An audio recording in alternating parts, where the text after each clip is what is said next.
Lukman bukan tipe pria yang suka banyak bicara. Di usianya yang ke-35, hidupnya sudah dipenuhi terlalu banyak kehilangan. Ia tinggal di sebuah desa terpencil di lereng Wonosobo, jauh dari keramaian kota, jauh pula dari hiruk-pikuk harapan. Rama, kayunya berdiri di tepi hutan kecil, dengan pemandangan sawah di kejauhan dan suara jangkrik sebagai teman malam. Sejak sang istri meninggal 2 tahun lalu karena komplikasi melahirkan, Lukman seperti kehilangan arah. Ia pernah bekerja sebagai buruh bangunan di kota, namun setelah tragedi itu, ia memilih pulang ke kampung halamannya. Ia sempat mencoba bertani, beternak, bahkan berdagang kecil-kecilan. Tapi entah kenapa, apapun yang ia lakukan terasa hampa. Hidupnya seperti berjalan tanpa tujuan yang jelas. Ia hanya bangun, makan seadanya, dan menatap hari-hari yang semuanya tampak sama. Satu-satunya hal yang masih membuatnya merasa bernyawa adalah memancing.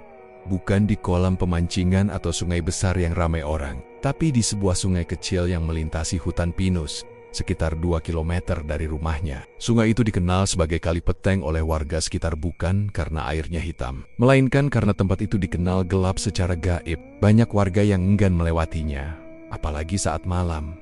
Namun bagi Lukman, tempat itu adalah surga kecil. Di sana, ia bisa duduk berjam-jam tanpa perlu menjawab pertanyaan siapapun. Hanya dia, suara air mengalir, dan kadang angin yang membawa wangi bunga hutan. Setiap malam, selepas maghrib, ia akan membawa joran sederhana, lampu senter kepala, dan kantong kresek untuk membawa pulang hasil tangkapan. Orang-orang desa sebenarnya memperingatkan Lukman. Pak Jamin, tetua desa, pernah berkata padanya saat bertemu di warung kopi, Kali Peteng itu bukan tempat biasa, man. Dulu pernah ada yang hilang gak pulang sampai sekarang. Bukan cuma tempatnya sepi, tapi yang nunggu di sana bukan orang. Lukman hanya mengangguk waktu itu, tidak menjawab. Ia tak pernah menceritakan apa yang sebenarnya ia rasakan. Setiap kali berada di tepi Kali Peteng, ada semacam ketenangan yang tak bisa dijelaskan. Bukan hanya karena tempat itu sunyi, tapi seolah ada sesuatu atau seseorang yang menerima keberadaannya di sana. Ia merasa tidak sendirian, tapi juga tidak terganggu. Dan yang paling aneh, ia hampir selalu dapat ikan banyak di sana. Bahkan, saat cuaca buruk sekalipun, pernah suatu malam, ia duduk di atas batu besar di pinggir sungai itu. Langit mendung, tapi belum turun hujan. Di tangannya, kail sudah dilempar. Senter di kepalanya menyala redup, lebih karena kebiasaan daripada kebutuhan. Saat itu, udara begitu tenang, hampir tidak ada angin. Tapi tiba-tiba, bulu kuduknya merinding. Ia merasa seperti ada yang berdiri di belakangnya. Pelan-pelan, ia menoleh, tidak ada siapa-siapa. Tapi suasana berubah. Bunyi jangkrik hilang seketika, digantikan dengan hening yang menekan. Lukman bukan orang penakut, tapi malam itu, ia tidak bisa mengelak dari rasa dingin yang menjalari tulang belakangnya. Meski begitu, ia tidak lari. Ia tetap di sana sampai subuh. Dan anehnya, hasil tangkapannya sangat banyak. Ikan mujair, lele, bahkan belut yang besar masuk ke kantong kresek hitamnya. Saat ia pulang pagi itu, orang-orang desa heran melihat bawaannya. Ada yang berseloroh, ikan-ikan itu pada ngantri masuk ke embermu ya? Lukman hanya tertawa kecil. Ia tidak menjelaskan apa-apa. Hari demi hari berlalu. Ia makin sering memancing di Kali Peteng, terutama malam Kamis atau malam Jumat. Warga desa mulai melihatnya dengan tatapan heran boken kuraga.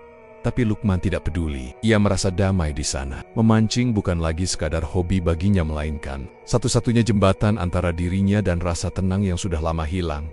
Ia tidak punya banyak teman. Setelah istrinya meninggal, ia tak banyak bergaul. Hanya sesekali ke warung kopi untuk membeli rokok dan berbincang sepatah dua patah kata dengan pemilik warung. Selebihnya, waktunya ia habiskan sendiri, di rumah atau di pinggir sungai.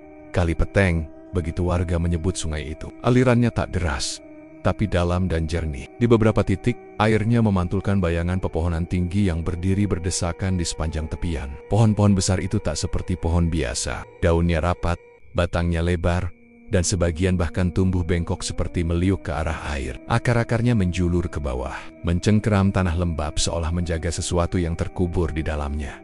Kabut tipis selalu turun menjelang malam. Bukan kabut tebal yang menutupi pandangan, tapi cukup untuk menciptakan kesan bahwa tempat itu tidak benar-benar milik manusia. Bahkan saat bulan terang, kabut itu tetap ada, melayang di atas permukaan sungai seperti napas dari sesuatu yang tidak kasat mata. Udara di sana lembab dan beraroma tanah basah, bercampur wangi dedaunan tua dan lumut. Angin berhembus pelan, seperti berbisik dari balik semak. Kadang terdengar suara serangga malam yang memecah keheningan, tapi lebih sering sunyi. Sonya yang tidak biasa. Seperti suasana di dalam ruangan kosong meskipun di alam terbuka. Lukman sudah terlalu akrab dengan semua itu. Setiap lekukan sungai, setiap suara dedaunan yang bergesekan, bahkan titik-titik di mana ikan biasa menyambar umpan, sudah terekam di kepalanya. Tapi meski begitu, ada satu hal yang tak pernah hilang. Perasaan bahwa ia selalu diperhatikan. Awalnya ia pikir itu cuma perasaan gelisah biasa. Rasa was-was karena memancing sendirian di tempat sepi dan terkenal angker. Tapi makin sering ia datang, makin ia merasa bahwa ada mata yang memperhatikannya dari balik kabut, dari balik pohon-pohon tua itu. Ia tidak pernah melihat apapun secara langsung. Tidak ada penampakan aneh, tidak ada suara langkah, tidak pula suara-suara gaib yang biasa diceritakan orang. Tapi atmosfernya seperti sedang diamati. Kadang saat ia duduk lama dan terlalu tenggelam dalam lamunan, bulu kuduknya berdiri tanpa sebab, seolah ada sesuatu yang mendekat tanpa suara. Anehnya, bukan rasa takut yang ia rasakan.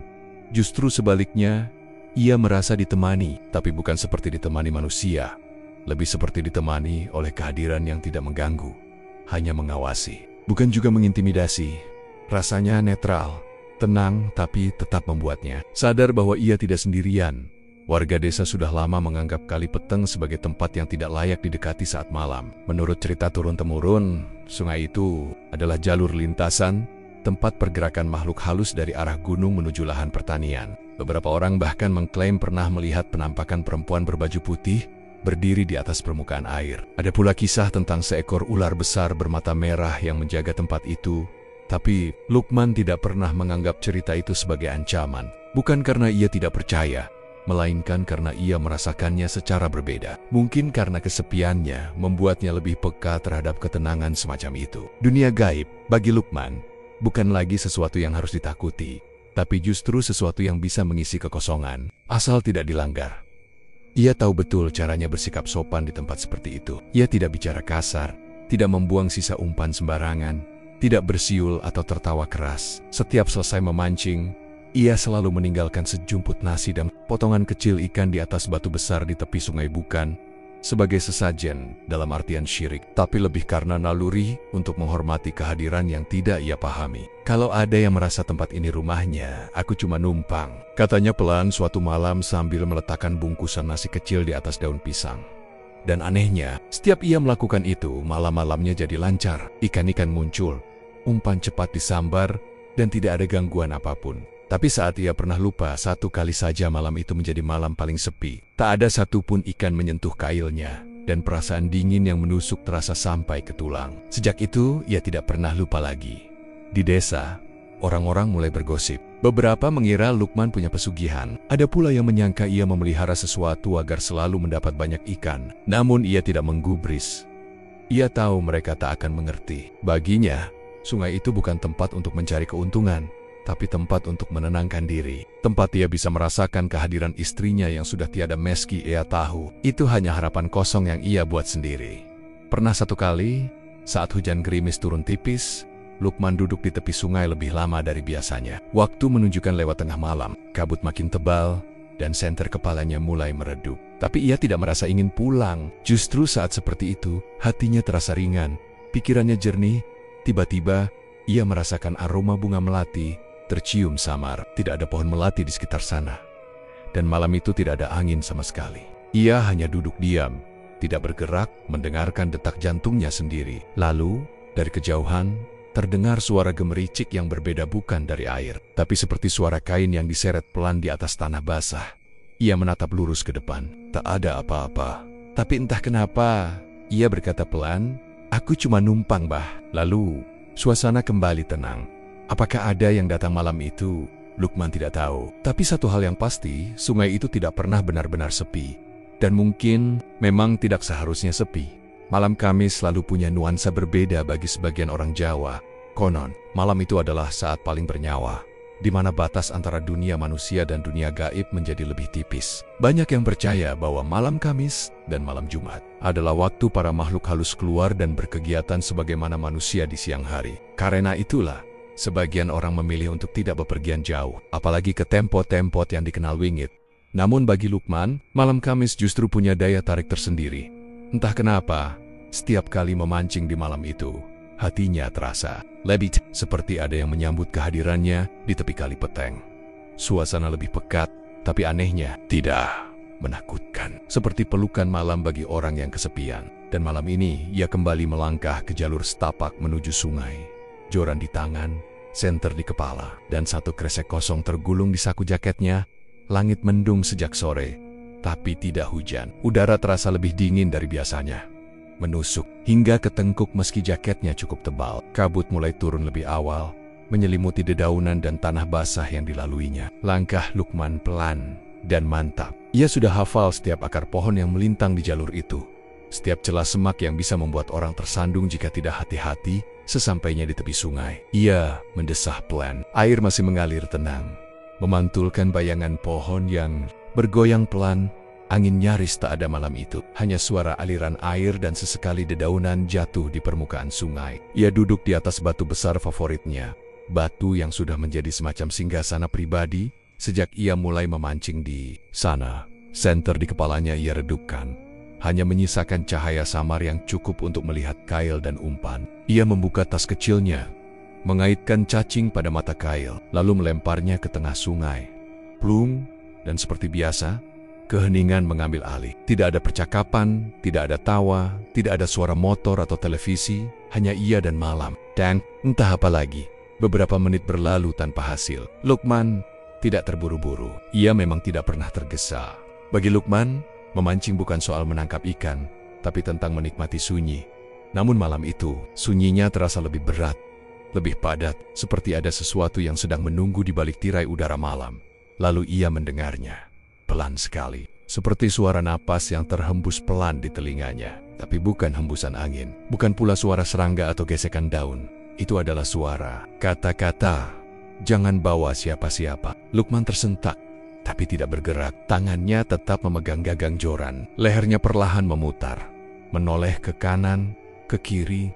Tidak ada siapapun, hanya kabut dan kegelapan di balik pohon. Tapi suara itu jelas, sangat jelas. Lembut, nyaris berbisik, tapi bukan halusinasi. Bulu kuduknya berdiri, jantungnya berdebar. Tapi ia tidak panik, tidak melompat lari seperti orang ketakutan. Ia hanya duduk diam, mendengarkan, menimbang kata-kata itu tidak terdengar marah. Tidak pula bernada ancaman, tapi tegas dan syarat makna, seolah berasal dari sesuatu yang lebih tua dari malam itu sendiri. Jangan bawa siapa-siapa. 4 kata itu menggema dalam benaknya, dan tiba-tiba ia merasa semua potongan-potongan. Aneh selama ini seperti menemukan tempatnya. Kenapa ia selalu merasa diawasi? Kenapa ia tak pernah nyaman saat ada orang lain mendekati sungai ini? Kenapa setiap malam ia merasa ditemani? Karena memang ada yang menjaga, ada yang memperhatikan. Lukman menarik napas pelan. Ia tidak menjawab. Tidak ada yang perlu dijawab. Ia hanya mengangguk kecil, sebagai bentuk pengakuan bahwa ia menerima pesan itu. Dalam hati ia berkata pelan, "Baik, aku paham." Beberapa saat kemudian, getaran kecil terasa di ujung kailnya. Ikan pertama malam itu, seolah balasan langsung atas pengakuannya.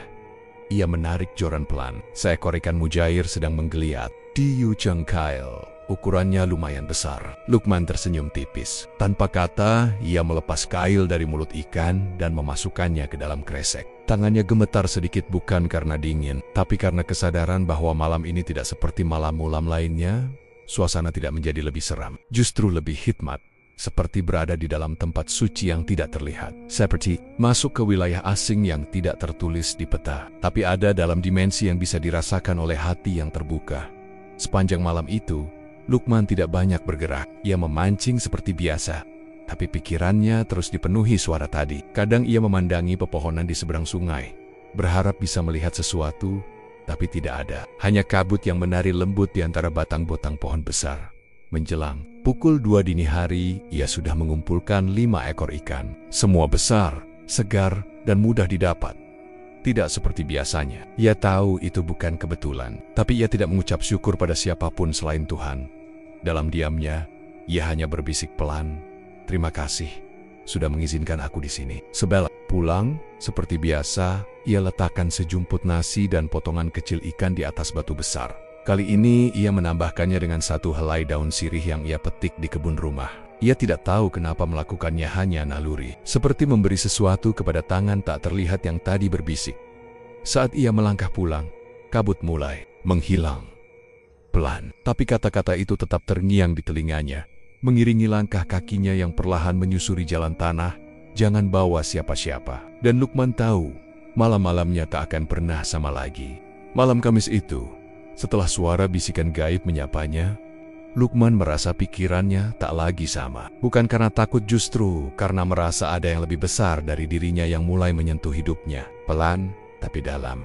Sudah lewat pukul 2. Dini hari ketika kabut mulai turun lebih tebal. Aneh, biasanya menjelang subuh kabut justru menghilang. Tapi malam itu, kabut datang seolah ingin menutupi sesuatu. Lukman yang masih duduk di atas batu besar, tidak merasa perlu beranjak. Ikan sudah cukup. Kantong kresek sudah berat, tapi ia tetap diam, seperti menunggu sesuatu yang belum selesai. Dari arah seberang sungai, suara air bergemericik, tapi tidak biasa. Bukan suara arus, lebih mirip langkah-langkah pelan, berat, dan berirama. Lukman menoleh. Senter di kepalanya ia padamkan. Ia hanya mengandalkan cahaya pucat bulan yang tertutup kabut tipis. Dan saat itu, ia melihatnya, sosok itu muncul perlahan dari balik batang pohon besar. Tingginya sekitar 2 meter, tubuhnya kurus namun tidak renta. Wajahnya pucat seperti mayat, tanpa ekspresi. Rambutnya panjang, kusut, menggantung seperti benang basah. Matanya kosong, tapi tidak menyala. Ia mengenakan kain lusuh yang menjuntai hingga ke tanah. Menyeret saat berjalan, kakinya nyaris tidak menyentuh tanah, seolah melayang setengah inci di atas rerumputan basah. Itulah hantu Bayu.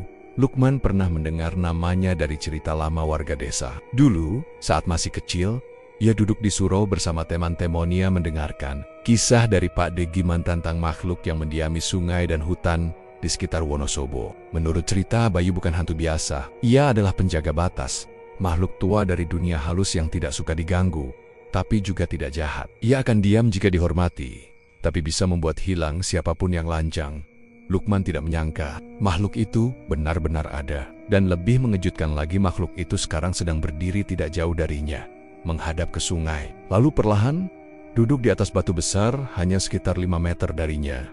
Ia tidak berkata apa-apa. Tidak melolong, tidak melotot, tidak bergerak agresif. Hanya duduk, diam, matanya menatap lurus ke aliran sungai seperti sedang merenung. Lukman ingin bergerak, tapi tubuhnya justru terasa tenang.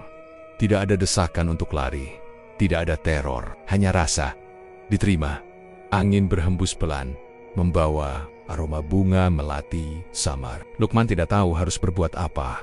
Jadi ia duduk saja di tempatnya. Joran masih di tangannya, tapi ia tak lagi fokus pada kail. Ia hanya duduk bersama sesosok makhluk dari dunia yang tak kasat mata. Beberapa menit berlalu seperti itu. Hening, kecuali suara air dan gesekan kabut di antara dedaunan. Bayu tidak menoleh, tapi sesekali tubuhnya tampak bergeser sedikit, seolah menyesuaikan posisi duduk, seperti manusia biasa. Lukman memperhatikan setiap geraknya. Tidak ada gerakan berlebihan, tidak ada aura mengancam, tapi aura tua yang sangat kental terasa mengisi udara malam. Lukman memberanikan diri bicara. Pelan sekali, aku cuma numpang, Bah. Tak ada respons. Tapi saat ia mengucapkannya, hantu Bayu menoleh sedikit, kepala itu bergeser hanya beberapa derajat. Cukup untuk menunjukkan bahwa suara Lukman didengar. Matanya masih kosong, tapi tak ada rasa benci atau permusuhan. Hanya tua. Mata itu seperti menyimpan usia yang tak bisa dihitung. Seolah sudah ada di tempat itu jauh sebelum Lukman lahir. Bahkan sebelum desanya ada. Dan saat pandangan mereka bertemu sejenak, ada perasaan yang sulit dijelaskan. Bukan komunikasi, tapi pemahaman. Lukman merasa bahwa makhluk itu tahu siapa dia, tahu rasa sepinya, tahu kenapa ia datang malam-malam hanya untuk duduk di pinggir sungai dan bicara pada angin. Ia merasa untuk pertama kalinya sejak istrinya meninggal, ada sesuatu, entah makhluk, entah energi yang benar-benar melihatnya. Bukan karena kasihan, bukan karena ingin tahu, tapi melihat secara utuh. Lukman menunduk. Ia merasa tidak pantas menatap sosok itu lama-lama. Ia tidak tahu etika apa yang berlaku di antara manusia dan makhluk semacam itu. Tapi nalurinya menyuruh untuk diam, tunduk, dan menjaga sikap. Beberapa saat kemudian, Bayu berdiri. Gerakannya lambat dan tenang. Ia tidak menoleh lagi pada Lukman. Ia hanya berdiri menghadap sungai beberapa detik, lalu perlahan berjalan mundur, masuk ke balik kabut, dan menghilang. Begitu saja. Tidak ada suara, tidak ada jejak. Kabut menelan tubuhnya, seolah ia memang berasal dari dalamnya. Lukman duduk lama di situ, nafasnya pelan, pikirannya kosong. Ia tidak takut tapi juga tidak berani terlalu percaya diri. Ia tahu malam itu ia diberi kesempatan untuk melihat sesuatu yang tidak semua manusia boleh lihat. Dan itu bukan karena keistimewaan, bukan karena kelebihan spiritual, tapi mungkin karena ia benar-benar sendiri. Ketika akhirnya ia berdiri dan memutuskan pulang, langit mulai berubah. Warna keperakan mulai muncul di ufuk timur, tanda fajar akan datang. Kabut masih menggantung, tapi tidak lagi pekat. Udara pagi terasa lebih ringan, seperti beban telah diangkat.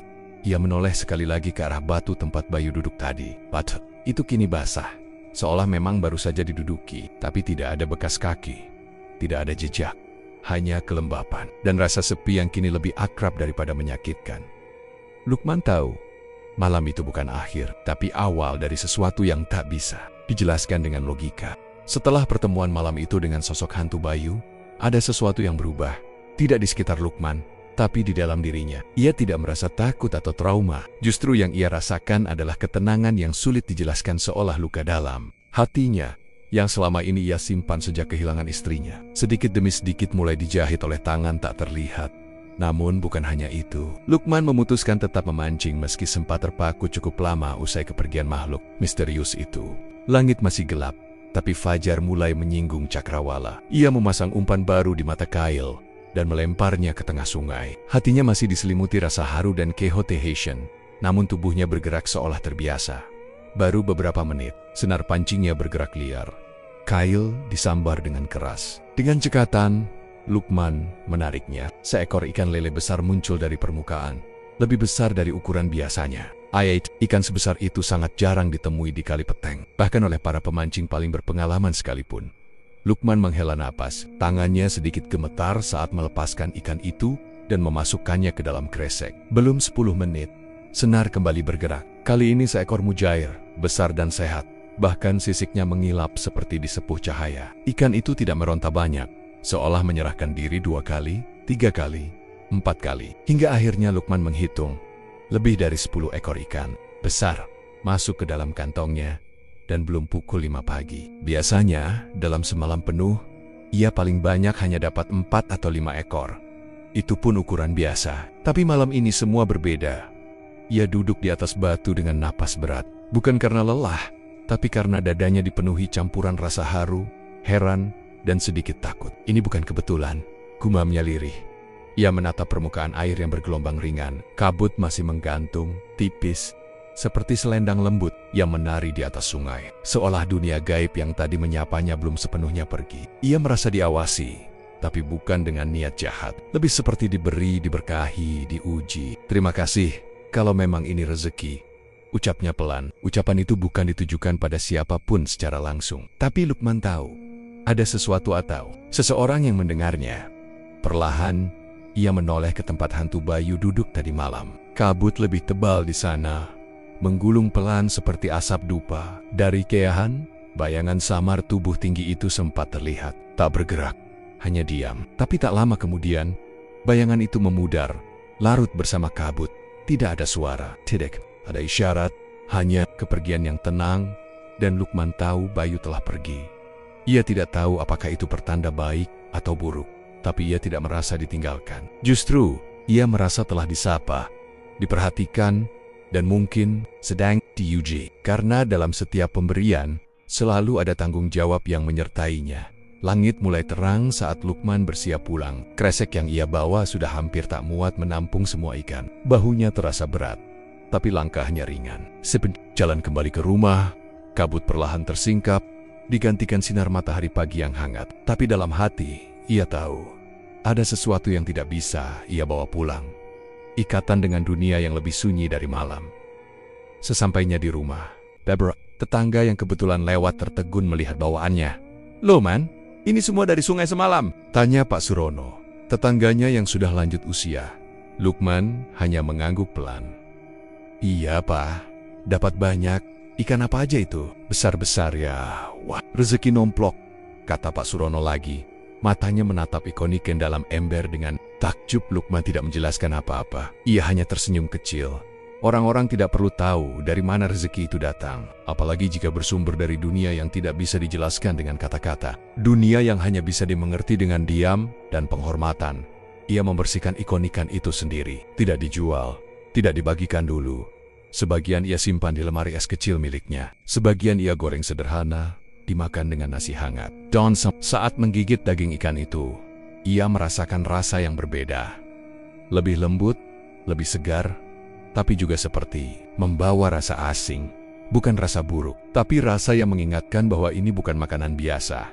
Di malam harinya, sebelum tidur, ia duduk sebentar di teras. Udara masih lembab, bekas hujan ringan sore tadi. Bulan belum penuh, tapi cahayanya cukup terang. Ia menatap langit, menatap gelap di ujung hutan tempat kali peteng mengalir.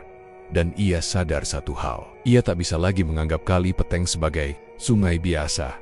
Ada sesuatu di sana yang hidup, yang tahu dirinya, yang mungkin telah memilihnya, entah sebagai apa teman, penjaga, atau hanya pengamat. Tapi satu hal yang pasti, apapun yang ia dapat malam itu, bukan hanya sekadar keberuntungan. Sejak malam itu, saat ia melihat hantu Bayu duduk tak jauh darinya dan memperoleh hasil pancingan yang melimpah, Lukman tak lagi memancing dengan tujuan yang sama. Dulu ia memancing untuk mengisi waktu, menghibur kesunyian, dan memenuhi kebutuhan dapur. Tapi sekarang, setiap kali ia menapaki jalur setapak menuju Kali Peteng, hatinya seperti masuk ke wilayah yang bukan milik manusia sepenuhnya.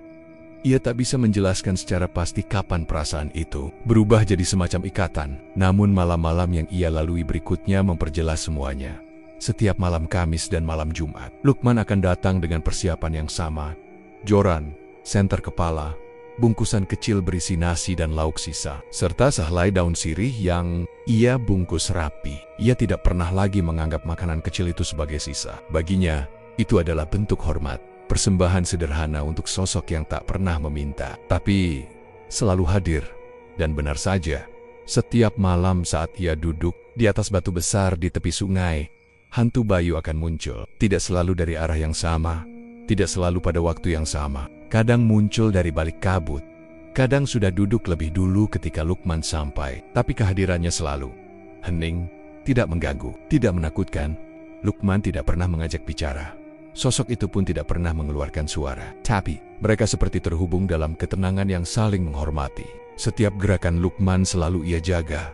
Tidak melempar kail sembarangan, tidak bersiul, tidak tertawa, bahkan nafasnya pun ia atur pelan. Seolah takut mengusik dunia yang sedang diam di sekelilingnya, ia mulai memahami aturan tak tertulis dari Kali Peteng. Pertama dan paling utama, jangan membawa siapapun. Ia mengingat bisikan malam itu, jangan bawa siapa-siapa, dan ia memegangnya seperti janji. Kedua, jangan bersuara keras karena malam di sana bukan untuk manusia berisik. Ketiga, selalu tinggalkan sedikit hasil, sekadar menunjukkan bahwa manusia tahu diri. Anehnya, sejak mengikuti aturan itu, Lukman tak pernah gagal membawa pulang ikan. Bahkan saat musim hujan, saat air keruh dan banyak pemancing lain mengeluh. Karena hasil sepi, Lukman tetap pulang dengan ember yang berat. Lama-lama, warga desa mulai bertonu tanya. Man, ikanmu kok nggak habis-habis? Nangkap dari mana sih? Tanya Bujum tetangganya suatu sore saat Lukman menjemur ikan asin di teras. Biasa, Bu, Kali Peteng, jawab Lukman singkat. Sendirian terus tuh? Gak takut, katanya banyak hantunya di sana. Lukman hanya tersenyum tipis. Ia tak tahu harus menjawab. Baginya, pertanyaan semacam itu terlalu remeh untuk dijawab dengan kata-kata. Ia memang sendiri, tapi tak pernah merasa benar-benar sendiri. Namun tak semua warga cukup bijak untuk diam. Seorang pemuda bernama Eko, anak tetangga yang dikenal usil dan sok, pemberani, mulai curiga. Ia menduga Lukman punya ilmu pesugihan. Masak tiap malam bawa ikan banyak. Gak masuk akal, pasti ada yang dah beres. Gumamnya pada teman temonia di warung kopi. Suatu malam Jumat, Eko mengikuti Lukman diam-diam. Ia berjalan beberapa menit di belakang, menapaki jejak kaki yang biasa dilalui Lukman menuju sungai. Ia membawa senter kecil dan joran. Meski belum pernah sekalipun ia memancing di tempat itu, Lukman, meski tak melihat langsung, merasakan kehadiran lain. Nalurinya yang makin peka seperti menangkap gelombang asing di udara. Daun-daun berdesir tidak seperti biasa, dan kabut turun lebih cepat. Saat ia sampai di tepi sungai dan duduk di atas batu, hatinya gelisah. Ia tidak mengundang siapapun, tapi ia tahu ada yang datang tanpa izin. Dan ketika hantu Bayu muncul, Aura malam itu terasa berbeda. Sosok itu berdiri, tidak duduk seperti biasa. Matanya yang biasanya kosong kini memandang tajam ke arah hutan, ke arah tempat di mana Eko bersembunyi dari balik semak. Terdengar suara ranting patah, lalu sunyi lagi. Lukman tak menoleh. Ia tahu yang datang tidak akan bisa bersembunyi lama. Dan benar saja beberapa menit kemudian, terdengar jeritan. Pendek, parau, lalu hilang. Lukman menunduk. Ia tahu itu bukan tanggung jawabnya. Ia sudah diingatkan. Dan ia sendiri sudah memperingatkan banyak kali bahwa kali peteng bukan untuk sembarangan orang. Terutama yang datang dengan rasa sombong keesokan. Harinya, Eko ditemukan di jalan tanah. Pingsan dengan badan penuh lumpur dan mata melotot. Ia tidak bisa bicara selama 2 hari. Setelah sadar, ia hanya mengatakan satu kalimat. Aku dikejar bayangan besar. Sejak saat itu, tak ada yang berani bertanya lagi soal Lukman dan pancingannya. Orang-orang mulai menjaga jarak, bukan karena benci, tapi karena takut. Takut pada sesuatu yang mereka tidak mengerti. Takut pada kemungkinan bahwa Lukman bukan lagi orang biasa. Namun Lukman tidak berubah. Ia tetap tinggal di rumah kayunya, tetap menyapa siapapun yang lewat, tetap pergi ke sungai saat malam datang. Tapi satu hal yang berubah adalah kesadarannya. Ia tahu dirinya kini berada di batas 2 dunia, dunia manusia dan dunia gaib. Dan ia telah menjalin ikatan sunyi yang tidak bisa dijelaskan pada siapapun. Ia tak pernah berniat mencari keuntungan. Dari semua itu, ia hanya ingin tenang. Dan selama ia menjaga aturan, ia tahu bahwa tenang itu akan terus ia miliki. Di tepi kali peteng, saat malam turun dan kabut datang, ia akan duduk diam. Hantu Bayu akan muncul, seperti biasa. Dalam itu, mereka saling mengerti, 2 makhluk kesepian dari 2 dunia yang berbeda, yang tak saling bicara, tapi saling menjaga. Malam-malam terus berlalu, musim berganti, hujan turun, dedaunan gugur dan tumbuh kembali. Tapi kebiasaan Lukman tak berubah. Ia tetap memancing di tepi kali peteng, sendirian, dalam sunyi, tanpa suara keras, tanpa teman. Ia tidak menganggap itu sebagai kesepian lagi, justru sebaliknya. Itulah bentuk paling damai dari keberadaan yang pernah ia rasakan. Bagi dunia luar, Lukman hanyalah pria paruh baya yang hidup sederhana dan sedikit menyendiri. Bagi warga desa, ia kadang jadi bisik-bisik. Lukman itu aneh, tapi baik. Bagi orang yang tak tahu, ia terlihat seperti seseorang yang kehilangan arah. Tapi di dalam dirinya, Lukman tahu ia telah memilih jalan yang tidak semua orang bisa tempuh. Malam itu, seperti biasa, ia menyiapkan peralatan, joran, senter kepala, bekal kecil, dan sesaji sederhana. Nasi putih, sedikit ikan goreng dingin, dan daun sirih. Ia tidak pernah lupa. Ia tahu, hubungan yang ia jalin dengan yang tak terlihat bukan sekadar kebetulan atau untung-untungan. Itu adalah perjanjian diam-diam, tanpa sumpah, tanpa darah, tanpa ikatan tertulis, tapi sangat nyata. Di antara malam-malam yang ia jalani, Lukman pernah mencoba bertanya dalam hatinya, kenapa aku? Kenapa hantu Bayu menunjukkan diri padaku? Bukan orang lain, tapi ia tahu. Pertanyaan itu tak butuh jawaban. Barangkali karena ia datang tanpa niat buruk, tanpa ambisi. Hanya seorang pria sepi yang mencari tenang di balik kesunyian sungai. Dan mungkin karena ia tidak melawan ketika rasa takut datang. Ia menerima, tidak mencoba menaklukkan. Ia mengerti bahwa dunia ini bukan milik manusia semata. Kadang, ia duduk berjam-jam tanpa satupun ikan menyentuh umpan, tapi ia tetap tenang. Karena tujuan utamanya bukan lagi membawa pulang hasil. Tujuannya adalah menjaga keseimbangan antara kehadirannya sebagai manusia dan eksistensi makhluk halus yang telah berbagi ruang dengannya. Hantu Bayu kini tak selalu muncul dalam wujud. Kadang hanya terasa sebagai kehadiran, seperti udara yang mengandung kesadaran, seperti pandangan yang tak terlihat tapi terasa. Tapi jikapun muncul, Lukman tidak lagi terkejut. Sosok tinggi berambut panjang itu duduk diam di atas batu, menjadi bagian dari malam. Sebuah siluet yang menenangkan, tidak lagi menyeramkan. Lukman tidak pernah mencoba lebih. Ia tak meminta apapun dari dunia itu. Tidak uang, tidak kemudahan, tidak kekuasaan. Ia tahu, begitu seseorang menginginkan lebih dari seharusnya, maka batas itu akan pecah. Dan kalau batas itu pecah, yang masuk bukan lagi keberkahan, melainkan petaka. Maka ia jaga dirinya. Ia jaga sikapnya. Bahkan terhadap warga desa yang mencibir atau memfitnah, Lukman tak pernah membalas. Ia hanya tersenyum, kadang mengangguk, dan kembali ke sungainya saat malam datang. Karena di sanalah ia merasa diterima. Pernah suatu malam, saat ia hendak pulang, kabut menggulung lebih tebal dari biasanya. Ia berdiri dan membungkuk ringan ke arah batu tempat hantu Bayu biasa duduk. Semacam salam pamit yang tak diucap. Dan saat ia menoleh ke arah air, Ia melihat bayangannya berdiri sendiri. Tapi di sampingnya ada bayangan kedua, lebih tinggi, berdiri diam. Ia tidak panik. Ia hanya tersenyum kecil, sebuah senyum pahit dan damai. Sejak itu, ia sadar. Hantu Bayu bukan sekadar penjaga sungai. Ia bukan hanya roh atau entitas legenda. Ia adalah simbol dari semua yang tak bisa dilihat namun nyata. Dari semua luka, kesepian, ketakutan, dan kesunyian yang dipeluk manusia dalam diam. Dan Bayu, entah bagaimana, memeluk kembali perasaan-perasaan itu dalam bentuk kehadiran yang tak bersuara. Lukman kini jarang masuk ke keramaian. Ia hanya sesekali ke warung, membeli beras atau minyak. Sisanya, ia di rumah dan di sungai. Warno mungkin menganggapnya gila atau menyimpan rahasia kelam, tapi Lukman tidak peduli. Ia telah membuat perjanjian dalam sunyi, bukan dengan iblis, bukan dengan setan, tapi dengan kekuatan alam yang tak punya nama. Ia bukan pesugihan, ia tidak menyembah jin, ia tidak menggadaikan roh. Ia hanya hidup berdampingan dengan dunia yang lebih tua dari bahasa manusia. Kadang, di malam-malam tertentu, ia masih mendengar bisikan samar, seperti napas, seperti suara air yang bicara. Jangan bawa siopa-siopa. Ia tersenyum. Iya mbah, aku tahu. Dan ia terus berjalan, menapaki jalan tanah yang lembab, ditemani suara kodok, dan langkah pelan yang mengarah ke tepi kali petang, tempat di mana sunyi bukan berarti sendiri. Tempat di mana seorang manusia biasa telah diterima oleh dunia yang tak terlihat.